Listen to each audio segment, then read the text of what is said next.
nombre de Jesús. Amén. Santiago 1, del 1 al 8 dice: Santiago, siervo de Dios y del Señor Jesucristo, a las 12 tribus que están en la dispersión. Saludos. Tened por sumo gozo, hermanos míos, el que os halléis en diversas pruebas, sabiendo que la prueba de vuestra fe produce paciencia, y que la paciencia tenga su perfecto resultado, su obra completa, para que seas perfectos y completos sin que os falte nada. Pero si alguno de vosotros se ve falto de sabiduría, que la pida a Dios, el cual da a todos abundantemente y sin reproche, y le será dada.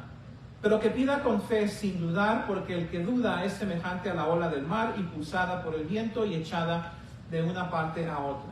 No piense pues ese hombre que recibirá cosa alguna del Señor, siendo hombre de doble ánimo, inestable en todos sus caminos. Lo primero que quiero decir antes que entremos en este pasaje para exponerlo, es que la salvación es un regalo de Dios, no es algo que tú te tienes que ganar. Efesios 2, 8 a 9 dice: porque por gracia sois salvos, por medio de la fe. Esto no es de vosotros, pues es don de Dios, no por obras, para que nadie se gloríe. Entonces, quizás esto ya todos lo sabemos, pero quiero reconocerlo, quiero enfatizarlo, quiero subrayarlo. Nuestro Señor Jesucristo fue mandado por su Padre hace 2000 años para morir en esa cruz romana, pagar la penalidad de nuestros pecados, resucitar el tercer día. Y la Biblia nos enseña que si nosotros nos humillamos, le pedimos perdón a Dios, que implica que nos arrepentimos de nuestros pecados y confiamos en Jesús como nuestro Salvador, como el sacrificio por nuestras maldades, Él nos perdona, simple y sencillamente por ese acto de fe. La Biblia dice: cualquiera que llame en el nombre del Señor será salvo. Entonces no es por obras, no es por esfuerzo. Jesús te sella con su Espíritu Santo y quedas listo para heredar el reino cuando Él regrese para su iglesia. Entonces todo lo que se enseña en esta iglesia, que debemos hacer, que no debemos hacer, que debemos cambiar, se enseña a aquellos principalmente que son salvos, que son hijos de Dios, cosas que Dios nos llama a hacer, a no hacer, y nos ayuda a cumplirlas por medio del empoderamiento de su Espíritu Santo.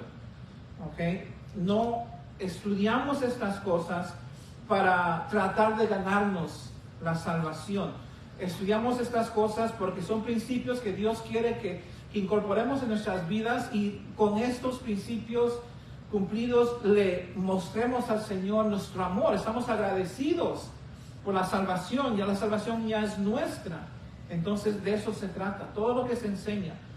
Quiero asegurarme que nadie piense que lo que estamos estudiando es para ganarnos el cielo. No, si tú quieres ser salvo, pídele perdón a Dios, arrepiente de tus pecados y Él te recibirá, te perdonará, porque es un regalo.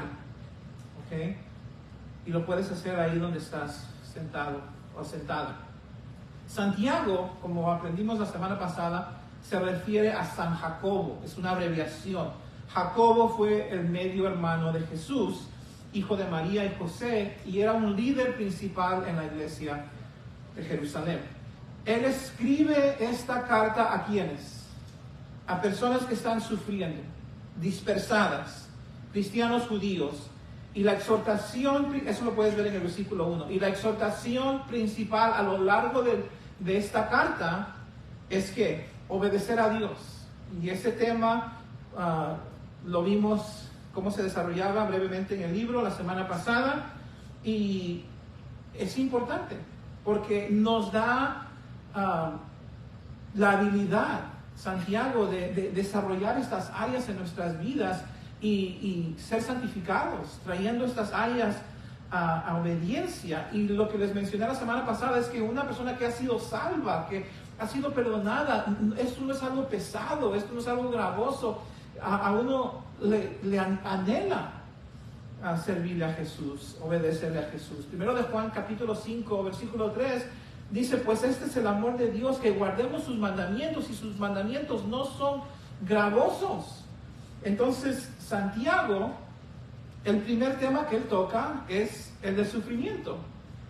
Y uno de los problemas principales en el sufrimiento es que entra la tentación a desobedecer, a dudar de Dios, a no confiar, a quejarnos. Y hay personas en el sufrimiento y en la prueba que abandonan a Dios. Todos sabemos esto. Entonces, Santiago, versículo 1 al 8, nos instruye, el tema que estudiamos la semana pasada, cómo tratar con pruebas obedientemente, porque se trata de pruebas, pero se trata de cómo reaccionar, cómo actuar para ser cristianos, hijos obedientes. Entonces, en este pasaje se encuentran cuatro exhortaciones de cómo tú puedes ser obediente a Dios en medio de la aflicción. 4 exhortaciones de cómo tú puedes ser obediente a Dios en medio de la aflicción. Y comenzamos a verlas la semana pasada. Número 1, considéralo todo gozo. Eso lo estudiamos la semana pasada, versículos 2 y 3. No resistas. Comenzamos a tocar ese punto la semana pasada, y eso se encuentra en el versículo 4. Lo que vamos a ver hoy es, pide sabiduría. Eso se va a ver en el versículo 5, y no dudes, se va a ver ya en el futuro. Entonces, lo primero que vamos a ver hoy, pues vamos a repasar rápidamente, y luego llegamos ahí donde paramos la semana pasada. Considéralo todo gozo. ¿Okay? Versículo 2. Hermanos míos, dice Santiago, tened por sumo gozo cuando os halléis en diversas pruebas, sabiendo que la prueba de vuestra fe produce paciencia. Entonces, Santiago no dice regocíjate en las pruebas, dice considera, que habla de pensar, considerar, cambiar tu manera de mirar algo. Dice, tener, la palabra tener significa considerar, tener o considéralo por sumo gozo cuando os halléis en diversas pruebas. Y luego te da la razón, dice, sabiendo que la prueba de vuestra fe produce paciencia. Dios pone a prueba al cristiano con mucha frecuencia, y la prueba tiene el objetivo de producir en nuestras vidas, ¿qué? Paciencia. Esa palabra paciencia significa perseverancia, significa fortaleza que te ayuda a no abandonar a Dios. Entonces, la prueba, la aflicción, desarrolla eso en nosotros, y por eso es que debemos considerarlo, tenerlo como algo positivo. ¿Ok? La semana pasada hablamos de la providencia de Dios, que Dios provee todo en su universo. Él planea soberanamente toda situación en el universo para cumplir sus propósitos. Entonces no hay nada que nos va a ocurrir en toda una vida que no tiene la intención decidida de Dios para el universo y para nuestras vidas. Entonces les animé en el primer estudio que, basado en el versículo 2 y 3, si estamos sufriendo, que lo tengamos, lo consideremos por todo gozo. No es fácil, pero es algo que le podemos pedir a Dios que nos ayude.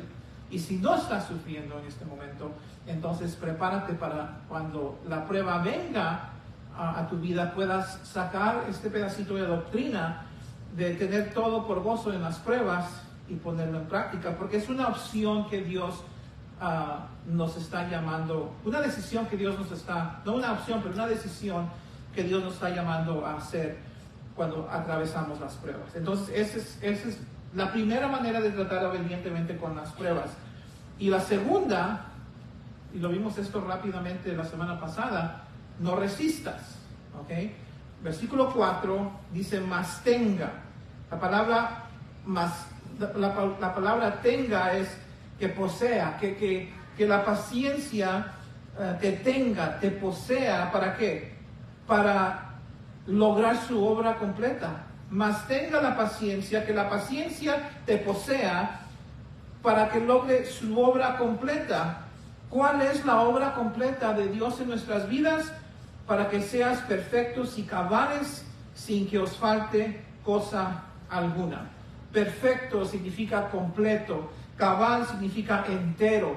Dios quiere que tú y yo maduremos espiritualmente, que no nos falte nada en el área de semejanza a Cristo. Entonces, a través de toda una vida, Él nos está entrenando por medio de su palabra, pero hay otra cosa que Él usa junto con su palabra para desarrollar la madurez en nuestras vidas, y esa es la aflicción, la dificultad. Entonces, cuando Santiago dice que te posea, permítelo, entonces la implicación es que que toma tiempo. Dios dice, yo tengo una obra que hacer en tu vida espiritual, por lo tanto, para poder lograrla, para que te desarrolle esa madurez, no resistas. Necesito que atravieses esas dificultades. Y se ha dicho por ahí que la única salida a una prueba es a través de la prueba. Okay. Ahora, ¿significa esto que no debemos de tratar de mejorar nuestra situación? Si es un asunto de injusticia, ¿significa que debemos permitir la injusticia? Y la respuesta es obviamente no. No somos masoquistas, ¿verdad? No deseamos el dolor, no deseamos el sufrimiento. Dios nos ha diseñado para querer un alivio, para querer una mejor situación. Incluso en 1 Corintios 10:13 dice que con la prueba Dios traerá la salida, el fin, para que puedas soportarla. Pero lo que Santiago está diciendo es: deja que Dios trabaje en tu vida. Entonces ese es el punto número 2. No resistas, permite que Dios haga su obra. Ahora vamos a mirar el versículo 5, pero quiero preparártelo. ¿Okay? Entonces estás en una prueba, estás en una dificultad y estás considerándolo como gozo. Señor, ayúdame a mirar esto como algo positivo, algo bueno. ¿Ok? Versículo 2 y 3, Señor, no estoy resistiendo, estoy permitiendo que el sufrimiento tenga su obra completa en mi vida para que madure. Versículo 4, ahora la pregunta es: ¿cómo reacciono? ¿Qué actúo? ¿Qué sigue, Señor? ¿Me resigno y me siento en el sofá y dejo que me ocurra lo que me va a ocurrir? ¿Eso es lo que tú quieres? ¿Ese es dejar que la aflicción haga su obra en mí? ¿Hablo con alguien? Si es un asunto de maltrato, ¿me dejo ser maltratado o abogo por mis derechos? ¿Qué hago? Entonces la respuesta es número 3. Pide, ora por sabiduría. Miren por favor el versículo 5. Y si alguno de vosotros tiene falta de sabiduría, pídala a Dios, el cual da a todos abundantemente y sin reproche, y que les será dada. Fíjense que Dios no quiere que simplemente reaccionemos humanamente a la dificultad. Dios no quiere que hagamos lo que a nosotros nos parece. Él quiere que le pidamos sabiduría. ¿Ok? Mira, si tú y yo en lo natural no consideramos las pruebas gozo, si tú y yo en lo natural no permitimos que el sufrimiento tenga su obra completa, entonces ¿tú crees que si tenemos dificultad con eso, Dios quiere que tú y yo tomemos las próximas decisiones a nuestra manera de pensar? No, Dios quiere que actuemos el siguiente paso de acuerdo a su voluntad. Y si en lo natural yo no sé su voluntad, entonces yo necesito ¿qué? Preguntarle, pedirle ¿qué? Sabiduría. ¿Qué es sabiduría, hermanos y hermanas? Se ha dicho correctamente que la sabiduría es la aplicación correcta del conocimiento, de la ciencia del conocimiento. Voy a repetir. Se ha dicho correctamente que la sabiduría es la aplicación correcta del conocimiento. ¿Okay?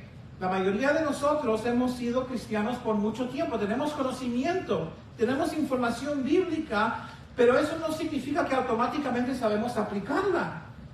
¿Cómo sabemos? Porque muchas veces nuestro comportamiento, nuestras decisiones toman un sentido insensato. Es la triste realidad. ¿Por qué con tanto conocimiento, por qué con tanto entendimiento, tanta información, es que muchas veces hacemos cosas incorrectas? Es porque por lo regular, por la naturaleza humana, no tenemos sabiduría. La sabiduría viene solamente de Dios. ¿Okay?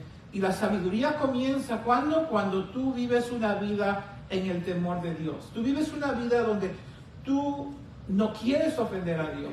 Tú quieres agradar a tu Padre. Tú vives consciente de tu comportamiento, aún de tus pensamientos, que no lo vayan a ofender. Entonces, cuando tú tienes ese sentir, esa actitud, ese es el temor de Dios.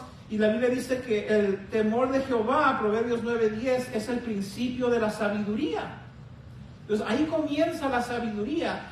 Cuando quieres vivir en el temor de Dios, pero todavía tienes que preguntar, todavía tienes que pedirle a Dios su sabiduría. Y para ilustrarles eso, quiero leerles Proverbios 2. Escuchen lo que dice Proverbios 2.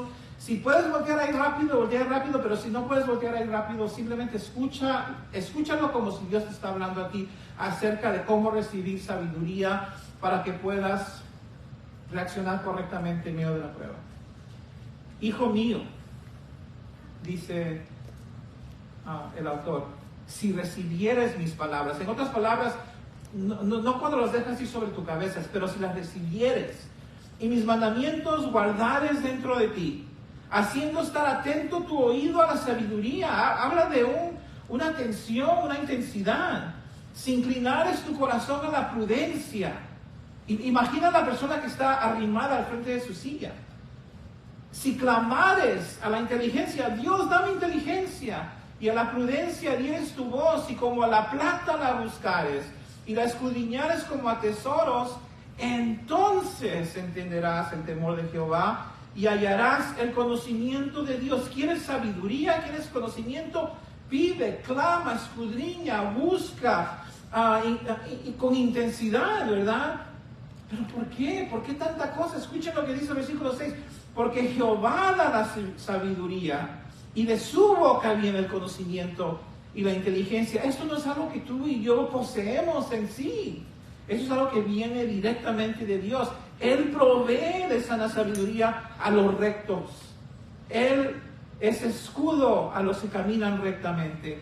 Es el que guarda las veredas del juicio y preserva el camino de sus santos. Entonces, cuando tienes esa actitud, entenderás justicia, juicio y equidad y todo buen camino. Sabrás qué hacer, sabrás cómo actuar. Cuando la sabiduría entrare en tu corazón y la ciencia fuere grata a tu alma, cuando ames la sabiduría, ¿verdad? Cuando la pides y intensamente la buscas. Eso es lo mismo que está diciendo Santiago en Santiago 1. Pídele a Dios. Dios dice, pídeme, yo te voy a dar sabiduría. Yo no te he salvado, yo no te he comprado con mi sangre preciosa para que el próximo paso sea, tú sabes, una reacción humana, o para que hagas tu voluntad con tu vida, o digas cosas que no debes decir. Necesitas sabiduría para vivir. Quiero recordarles, quiero ilustrarles, algo que he estado leyendo que aplica a lo que estamos estudiando y es muy interesante. Y es acerca de la manera como pensamos, cómo oramos, cómo evaluamos las cosas, las pruebas. Con mucha frecuencia nuestros pensamientos viven en un nivel humano, a un nivel humano, a un nivel físico, a un nivel material, ¿ok? Aquí abajo. No, con mucha frecuencia nuestros pensamientos llegan a un nivel espiritual, divino, más arriba. Entonces, si no pensamos espiritualmente, si pensamos siempre lo humano, lo natural, lo externo, entonces, ¿cómo vamos a adquirir sabiduría? Pero Peter, ¿por qué estás diciendo eso? Yo pienso espiritual, yo no me veo como una mala persona. Pues déjame ilustrarlo, ¿ok? Nuestras oraciones, cuando nosotros nos juntamos para orar, vamos a decir los jueves, y hacemos círculo. Cuando nosotros mandamos un texto o hacemos una llamada por teléfono y pedimos oración acerca de cuáles áreas en nuestras vidas. Por lo regular, finanzas, relaciones humanas, salud, cosas externas, físicas, que está bien, ¿ok? No estoy diciendo que hay absolutamente nada malo con eso. Quiero que eso quede claro, que si tú tienes necesidades físicas, materiales, relaciones, ora, pide oración, es bueno, es correcto, ¿ok? Pero el punto que estoy tratando de hacer es que eso no puede ser la totalidad de nuestros pensamientos. Eso no puede ser la totalidad de la manera que oramos y las cosas que pedimos, sean físicas, humanas, externas, relacionales. Tiene que haber una dinámica espiritual, necesidades espirituales que nosotros anhelamos y vemos como suficientemente valorosas para pedir. Quiero que lean conmigo Colosenses 1. Si quieren pueden voltear ahí. Esto es muy interesante, muy tremendo. Quiero que vean lo diferente que oraba el apóstol Pablo comparado con cómo oramos nosotros muchas veces. No estoy tratando de abrumarte, estoy tratando de llevarte al próximo nivel en tu manera de pensar y en tus oraciones. El apóstol Pablo está en una cárcel, en el libro de Colosenses capítulo 1, y llega a visitarlo un hermano, probablemente era un pastor llamado Epafras, y Epafras llega entusiasmado y le dice, hay una iglesia en Colosas, que es una región en Asia Menor, donde hoy es Turquía, y hay una iglesia, la gente ha respondido al evangelio, hay problemas, y Pablo les escribe una carta, pero está agradecido con Dios por esta iglesia y les va a decir qué tipo de cosas él está orando por ellos, y quiero que miremos lo diferente que son sus oraciones con muchas veces lo que nosotros pedimos. Colosenses 1, 9. Por lo cual, también nosotros, desde el día que lo oímos, desde el día que Epafras llegó y nos dijo que ustedes son salvos, no cesamos de orar por vosotros. No paramos de orar y de pedir, y aquí les va, que seas llenos del conocimiento de su voluntad, en toda sabiduría e inteligencia espiritual. Estamos pidiéndole a Dios que ustedes entiendan la voluntad de Dios y que Dios les dé la sabiduría para saber cuál es. Para que andéis como es digno del Señor, agradándole en todo y llevando fruto en toda buena obra y creciendo en el conocimiento de Dios. Estamos orando no solamente que Dios les dé el conocimiento de su voluntad, pero que ustedes caminen en su voluntad, y que sus vidas sean dignas de Él y que Él sea agradado por lo que Él está viendo en su comportamiento. Estén llevando fruto y conociéndolo mejor. Luego dice, fortalecidos con todo poder, conforme a la potencia de su gloria, para toda paciencia y longanimidad. Estamos pidiendo que Dios nos fortalezca en su hombre interior para que tengan paciencia en sus pruebas, y longanimidad significa paciencia hacia la gente. Con gozo dando gracias al Padre que nos hizo aptos para participar de la herencia de los santos en luz. Estamos orando que siempre estén gozosos, siempre dando gracias a Dios que los ha salvado y les ha dado una herencia, y son santos. Hermanos, qué diferente las oraciones del apóstol Pablo por las necesidades de los colosenses a comparación a nuestras oraciones. Él ora por lo espiritual. Nosotros oramos por lo físico. Otra vez, no hay nada malo orar por lo físico, pero tenemos que en algún momento pensar espiritualmente, pedir por cosas espirituales, discernir nuestra situación, nuestra prueba, de manera que no solamente la estamos viendo humanamente. Entonces, Santiago, en este pasaje, nos está enseñando a pensar espiritualmente, a no reaccionar como el mundo a las pruebas. Cuando sufrimos, versículos 2 y 3, considéralo todo gozo. El mundo piensa, esto es lo peor que me ha pasado. Tú no pienses así ya. En el 4, Él quiere que nosotros no resistamos. El mundo no ve valor en las pruebas. Y Dios dice, tú no vas a ser así. Tú vas a permitir que la obra tenga su cumplimiento en tu vida. En el 5, disculpen, te dice, pide sabiduría. El mundo, para todos, toda su reacción de ellos es física, es material, y ellos simplemente siguen adelante, todo físico, todo material, pero tú no vas a vivir así. Tú vas a pedir sabiduría para que tú lleves tu pensamiento al próximo nivel, para que reacciones como yo quiero que reacciones. Y muchas veces, hermanos, el origen de nuestros problemas y de nuestras aflicciones, o la lección que Dios nos quiere enseñar, es espiritual. Voy a repetir eso. Muchas veces el origen, la causa, es espiritual. Muchas veces la lección que Dios quiere darnos es espiritual. No sabemos. Yo no puedo decirte qué es lo que Dios está haciendo en tu vida espiritualmente. Hay personas que Dios está enseñándoles una lección y ahí han estado estancados por años.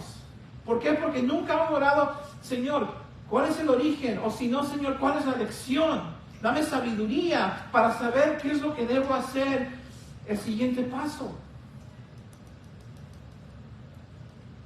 Les voy a dar unos ejemplos de lo que estoy hablando. ¿Cómo se mira dejar de pensar y orar físicamente, externamente, humanamente, y comenzar a orar para que Dios nos dé sabiduría, para que pensemos espiritualmente y sepamos qué es lo que debemos hacer con el próximo paso? Un ejemplo, algunos ejemplos. Hay veces que tenemos problemas económicos y oramos, Señor, ayúdanos. Si es que oramos, algunos no oran con mucha frecuencia, pero muchas veces oramos, Señor, ayúdame. Y muchas veces nosotros decimos, necesitamos más dinero, necesitamos más trabajo. Pero si oramos, Señor, nos va mal económicamente, danos sabiduría, ¿qué es lo que está pasando? ¿Qué es lo que debemos hacer? Y comienzas a leer tu Biblia y lees Proverbios 22:7, y Proverbios 22:7 dice, el deudor es esclavo del acreedor. Entonces nos damos cuenta, Dios nos está dando sabiduría, si es que esto aplica a nuestras vidas, ¿verdad? Te has endeudado demasiado.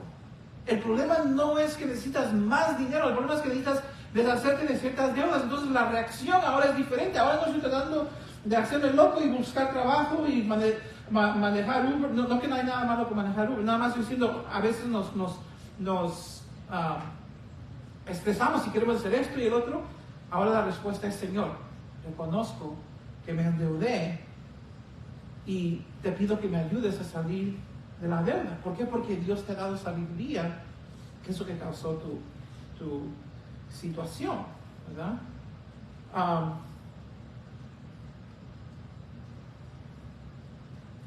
Ahora, si Dios te muestra cuál es la situación, entonces haz lo que Dios te dice.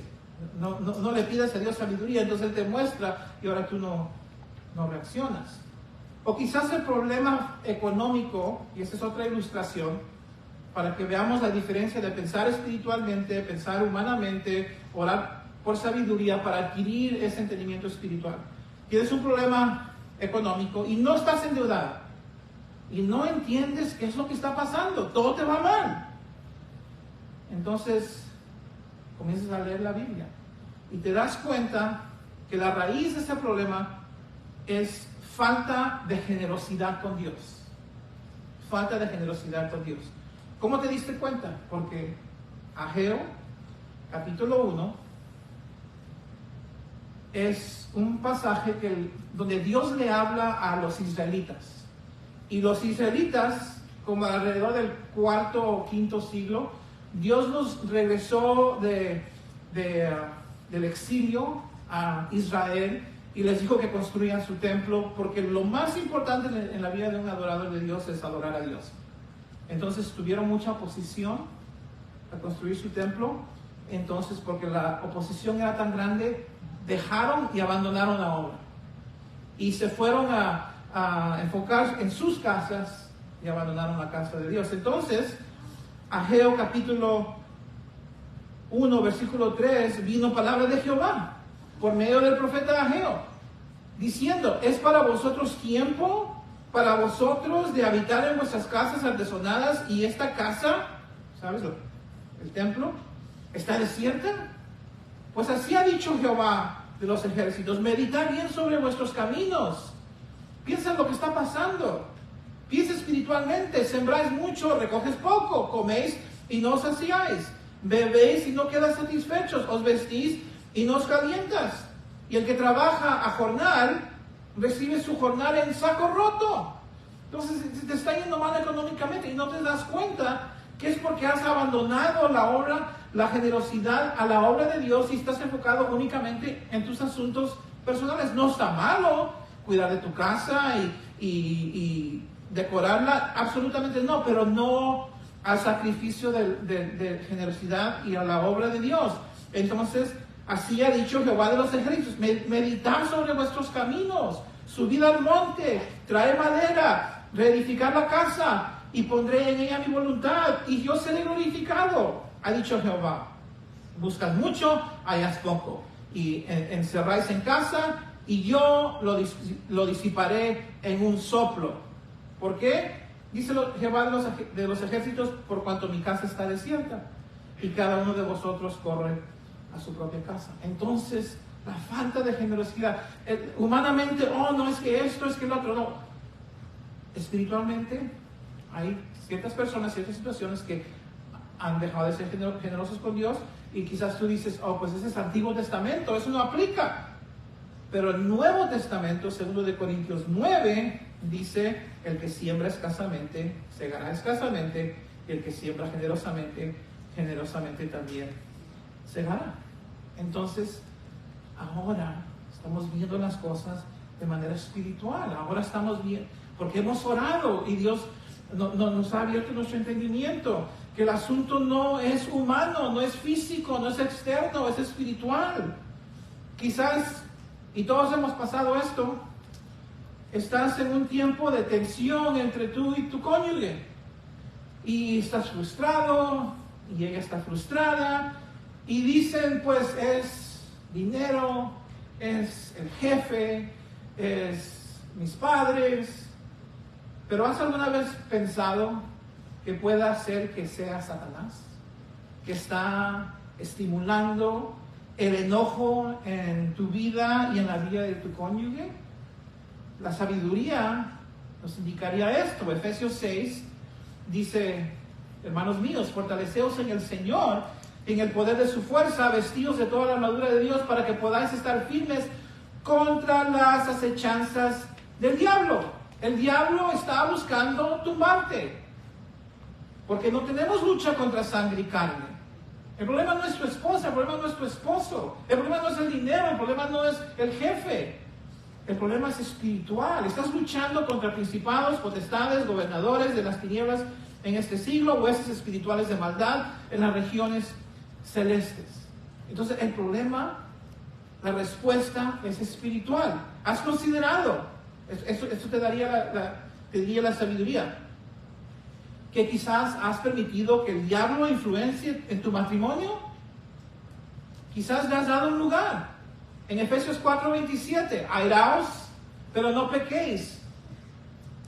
No se ponga el sol sobre vuestro enojo, ni des lugar al diablo. Entonces, uno dice: no, es que es el dinero, es los niños. Pero la palabra de Dios dice: no, es que no has perdonado. Tú no has perdonado a tu esposa no te ha perdonado a ti. Y la respuesta humana dice: es esto, es el otro, pero la respuesta espiritual ambos necesitan ir ante el Señor, pedir perdón por su falta de perdón, darse el uno al otro, reconciliarse con Dios y luego reconciliarse el uno con el otro. Dejar ese enojo, ese asunto. Esa es la sabiduría. No fue estas otras cosas, ¿verdad? Ora por mí porque mi hijo está en rebelión y estoy pensando llevarlo a la consejería y estoy buscando un programa en una iglesia que esté tratando con adolescentes, y uno de ustedes dice, espere, es que hay que orar por sabiduría, y se ponen a orar y llegan a Proverbios 29:15, o quizás consultaron con alguien, cristiana. Proverbios 29:15, la vara y la corrección dan sabiduría, mas el muchacho consentido avergonzará a su madre. Espera, un momento. No necesitamos una consejería. Vamos a decir, el papá dice, no, es que yo estoy trabajando de noche y no estoy pasando tiempo con mi hijo, yo no lo estoy instruyendo, yo no lo estoy disciplinando. Tú acabas de tener un bebé, tú estás cansado, tú no estás invirtiendo en la vida espiritual de tu hijo, tú no estás disciplinando a nuestro hijo. Entonces ambos necesitamos hacer que arrepentirnos de no darles la vara, la corrección, de consentirlo. Entonces haces ese cambio y en tiempo el niño se hace obediente. ¿Cómo ocurrió eso? Por medio de la sabiduría. Entonces, hermanos, no podemos vivir en ese nivel superficial, humano, físico, externo, todas nuestras vidas. Necesitamos reaccionar a nuestras pruebas con sabiduría, pero esa sabiduría únicamente va a venir de Dios cuando tú se la pides. Y ahora no vas a pedir sabiduría y no dedicarte a leer la Biblia, ¿verdad? Porque entonces, ¿cómo Dios te va a mostrar la sabiduría? Cuando tú necesitas dinero del banco, tú no te quedas en tu casa sentado para que te llegue el dinero. Tienes que ir al banco o tienes que ir a la aplicación electrónica del banco para recibir ese depósito. De la misma manera, no puedes esperar que Dios te dé sabiduría si no tienes un hábito de estudiar las Escrituras, ¿verdad? Y hay personas que no tienen sabiduría porque no tienen un conocimiento práctico de la Biblia. Tienen un conocimiento de un versículo, un sermón, pero no hay un conocimiento práctico. Un conocimiento práctico de la Biblia se desarrolla cuando tú te dedicas a estudiarla, no solamente en la iglesia, pero en tu hogar, ¿verdad? Entonces, mucho del caos en nuestras vidas y mucho del razonamiento humano viene porque no tenemos la disciplina de leer toda la Biblia. Entonces, lee la palabra de Dios, pide oración, pide sabiduría, disciplínate para desarrollar a través de años un conocimiento práctico que te va a ayudar a reconocer el bien y el mal. Y si no sabes dónde comenzar, hay muchos planes electrónicos, aplicaciones que te pueden brindar un plan de lectura bíblica en 365 días. No es algo imposible. Dios nos ha solamente pedido que aprendamos un libro, no múltiples libros, un libro, la palabra de Dios. Y Jesús dijo, no solo de pan vivirá el hombre, pero de toda palabra que sale de la boca de Dios. No podemos tener sabiduría aparte de la Biblia. Ahora sí, si tú dices, ok, ya no quiero vivir en ese nivel humano, quiero orar, voy a orar, te pones a orar, te pones a leer la Biblia, ¿qué es lo que va a hacer Dios? Regresen al versículo 5.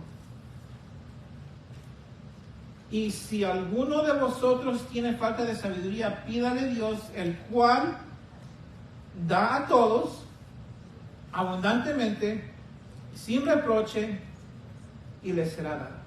Entonces, Santiago dice, Dios tiene mucha sabiduría. Dios tiene una abundancia de sabiduría. Y Él te promete que si tú la buscas humildemente, Él te la va a dar generosamente y sin reproche. ¿Qué significa sin reproche? Sin regañarte, sin avergonzarte, ¿verdad?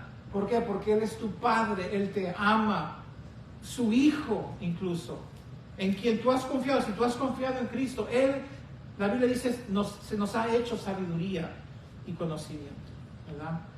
Entonces, Dios no va a detener esa sabiduría de tu vida. Es una promesa porque tú eres suyo por tu fe en Cristo.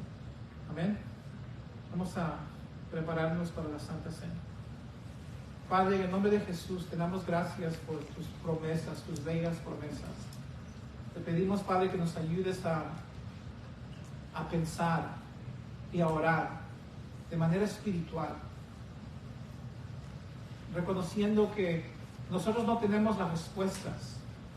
Nosotros no sabemos muchas veces cómo reaccionar, especialmente en medio de la prueba.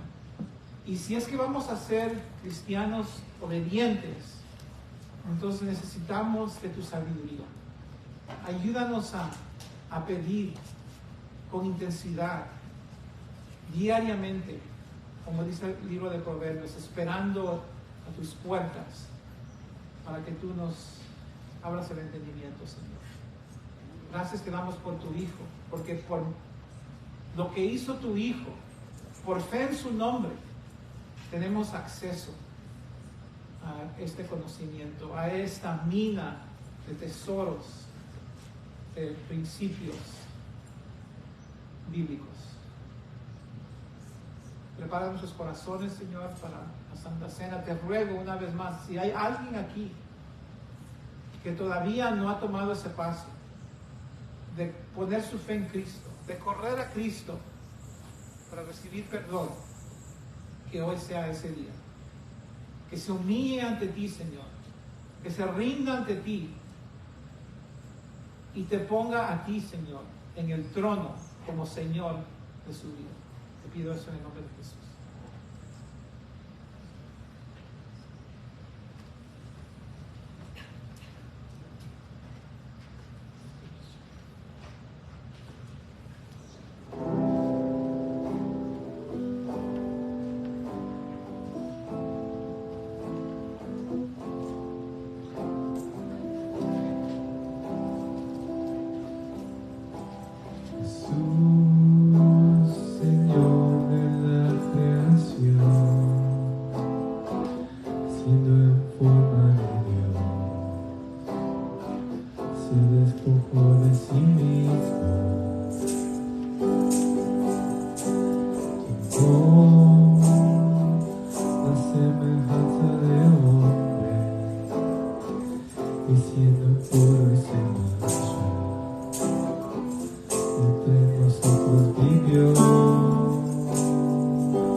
El apóstol Pablo dice en 1 Corintios 11, porque yo recibí del Señor lo mismo que os he enseñado, que el Señor Jesús, la noche en que fue entregado, tomó pan y después de dar gracias lo partió y dijo: esto es mi cuerpo que es para vosotros, haced esto en memoria de mí. De la misma manera tomó también la copa después de haber cenado, diciendo: esta copa es el nuevo pacto en mi sangre, haced esto cuantas veces la bebáis en memoria de mí. En el Antiguo Testamento Dios hizo un pacto con el pueblo de Israel, y el pacto era que si tú obedeces, te voy a bendecir, y si tú desobedeces, te voy a condenar. Y ese pacto se ratificó con la sangre de un animal. Y ellos no pudieron, porque sus corazones no habían sido redimidos, la mayoría de ellos. Entonces Dios hace un segundo pacto, un pacto que en el futuro lo va a hacer con Israel, pero por el momento nos ha dado el privilegio de entrar en sus promesas, a pesar de que no somos judíos. Y ese pacto es que Jesús murió en la cruz, sacrificó su cuerpo fue quebrantado, derramó su sangre, su preciosa sangre, para pagar la deuda de nuestros pecados. Y esa sangre no fue la sangre como la del viejo pacto de un animal, fue la sangre preciosa de nuestro Señor Jesucristo. Y Él ratificó ese pacto con su propia sangre. Entonces, los símbolos de este nuevo pacto es lo que estamos compartiendo esta tarde. El pan representa su cuerpo y la copa representa su sangre, y nosotros hemos entrado en este pacto no por nuestra alta moralidad o sabiduría, pero por algo tan simple que es confiar en Cristo. Confiar en Cristo. Y con mucha frecuencia el Señor quiere que recordemos este sacrificio, que regresemos al pie de la cruz, que meditemos en el precio que fue pagado y en la significancia de este nuevo pacto, un mejor pacto con mejores promesas, que hemos entrado no por nuestra obra, pero por la obra de Jesús. Entonces vamos a darle gracias, vamos a orar y vamos a ser parte de su mesa, donde aquí el Señor nos encuentra personalmente, porque la Biblia dice: acércate a Él y Él se te acercará a ti. Padre, gracias por mandar a tu Hijo, gracias por este precioso nuevo pacto, basado en un sacrificio más precioso, unas promesas más buenas. Y Señor, gracias porque tú no solamente nos has permitido entrar por fe, pero tú nos concediste la fe para poder creer y para poder entender lo que necesitábamos que hacer, que es confiar en tu Hijo, no trayendo obras, ni religión, ni méritos, porque no existen. Éramos 100% culpables y ahora hemos sido 100% limpiados con esa preciosa sangre. Recordamos en este momento el sacrificio, te agradecemos y te pedimos que nos ayudes a caminar dignos de este llamado y de este amor tan grande. Ayúdanos, Señor, a ser sal y luz, a vivir vidas santas y a renovar nuestra mente, nuestro entendimiento, Señor, para poder agradarte, Señor, y poder tener sabiduría. Te adoramos en el nombre de Cristo. Amén. Compartamos.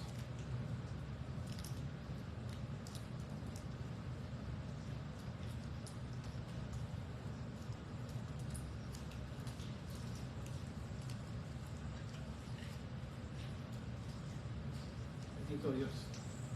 Terminamos con una última alabanza.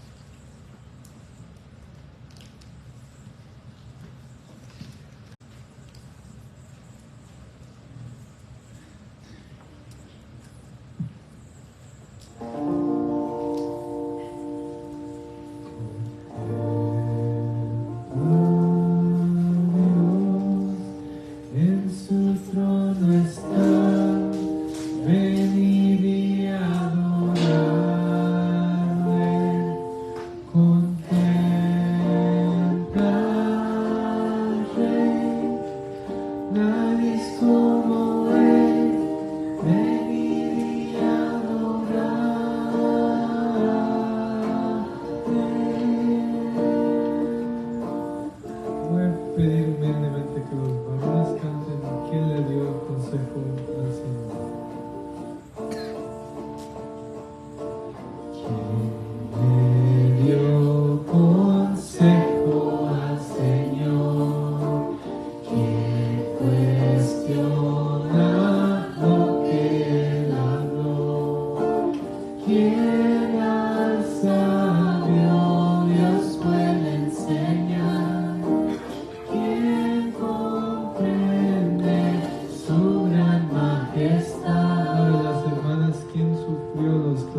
Dios los bendiga.